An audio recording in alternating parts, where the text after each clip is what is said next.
खुद लाजमी चाहिए, हमारी बहन हमें लाजमी चाहिए। आप यकीन नहीं करोगे, बस हम जहर लेने पे तुले थे।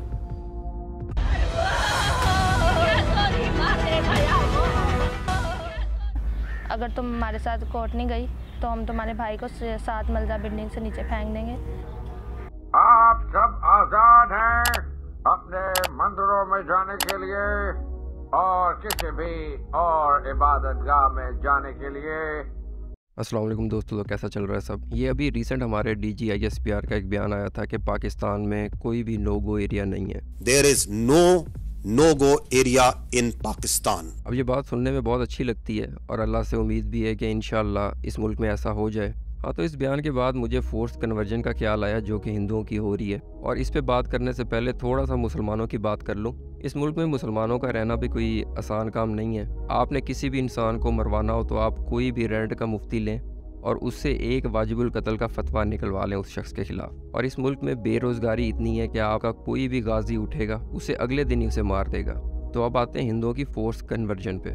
और अब इस मुल्क के मौलवी UN की रिपोर्ट शायद ना माने तो आपके ह्यूमन राइट्स कमीशन पाकिस्तान की ये रिपोर्ट है कि हर साल 1000 हिंदू लड़की मुसलमान हो रही है, गैर मुस्लिम मुसलमान हो रहे हैं। अब इसमें अजीब बात ये नहीं है कि वो मुसलमान हो रहे हैं, बट इसमें अजीब बात ये है कि इसमें मोस्टली छोटी बच्चियाँ होती हैं। अब ये जितने भी फोर्स कन्वर्जन के केसेस थे, इनमें कुछ चीज़ें ऐसी हैं जो हर केस में कॉमन है।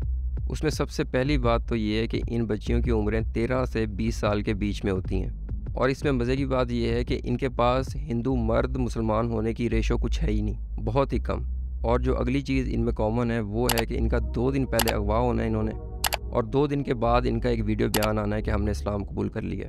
अब इस राधिका के केस में एक इंसान ने इसको मुसलमान किया, उसने कुछ अरसे बाद अपने कज़न को बेच दिया उसे, और उस कज़न ने कुछ अरसे बाद अपने और एक कज़न को बेच दिया। आज वो अपने माँ बाप के घर बैठी है और आज भी उसे धमकियाँ आती हैं कि उसके भाई और उसके बाप को मार दिया जाएगा। और उससे हट के पूजा कुमारी का केस तो रिसेंट 2 साल 1 साल पहले हुआ है, उसमें उसने मुसलमान होने से इनकार किया तो उसको मार दिया गया। अब जो अगली चीज़ इसमें कॉमन है वो कुछ इंसान है, एक आपके पीर अयूब खान साहब और एक आपके मिठू खान। अब आलमोस्ट हर केस में इनका नाम आता है। अब यहाँ पे शेख रशीद की वो बात याद आती है कि अफवाहों में भी कुछ ना कुछ हकीकत होती है। अब एक केस हुआ, उस पर अदालत ने हुक्म दिया कि फोर्स कन्वर्जन पे 5 साल की सज़ा है और उस बच्ची को 1 दिन के अंदर अंदर अदालत में पेश करना होगा, और अदालत भी उस केस को 90 दिन में हल करेगी।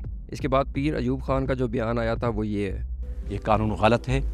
जिसने भी इसमें ये हरकत की उसको हम ये कहते हैं उस पॉलिटिकल पार्टी का यहाँ पे बोरिया बिस्तर हम उठवा देंगे। और इससे हट के जो दूसरे इंसान है मिठू खान साहब, उनको UK ने बैन किया हुआ है उनके इस फोर्स कन्वर्जन के केसेस की वजह से। और हमारे मुल्क में इमरान खान उससे इल्हाक करने की कोशिश कर रहे थे अपने इलेक्शन से पहले। वो तो अच्छा हुआ कि इनकी आपस में बात नहीं बनी। एक तरफ तो उन हिंदू बच्चियों के माँ बाप अदालतों में धक्के खा रहे होते थे और हमारे यहाँ पे न्यूज़ एंकर उस चीज़ को एक अचीवमेंट मान रहे होते हैं, ये एक और हिंदू लड़की मुसलमान हो गई।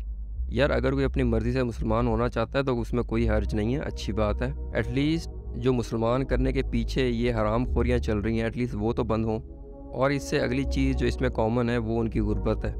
आपको कोई एक भी अमीर हिंदू की बेटी यहाँ पे नहीं दिखेगी। ये अब जितने भी केसेस हैं इन सारों में इनके माँ बाप गरीब, इनके पास खाने के पैसे नहीं होते, औरों की मजदूरियाँ कर रहे होते हैं, और इनकी बच्चियाँ इस्लाम कबूल कर रही हैं। उनको दीन की अशात कौन कर रहा है?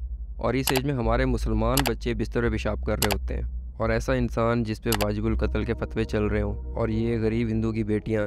अब ये जितने भी लोग हैं इनके लिए पूरा पाकिस्तान ही नो गो एरिया है। अब इनके पास एक ही हल है कि ये बाहर जाके किसी मुल्क में असाइलम लें तो लें, वरना इस मुल्क में तो इनको मार दिया जाएगा। अच्छा, तो इस पर आपका जो ख्याल है वो अपनी राय का इजहार कीजिएगा, और अगर किसी भाई को मेरी कोई बात बुरी लगी है तो उसके लिए माजरत, वरना भाड़ में जाओ। अल्लाह हाफिज़।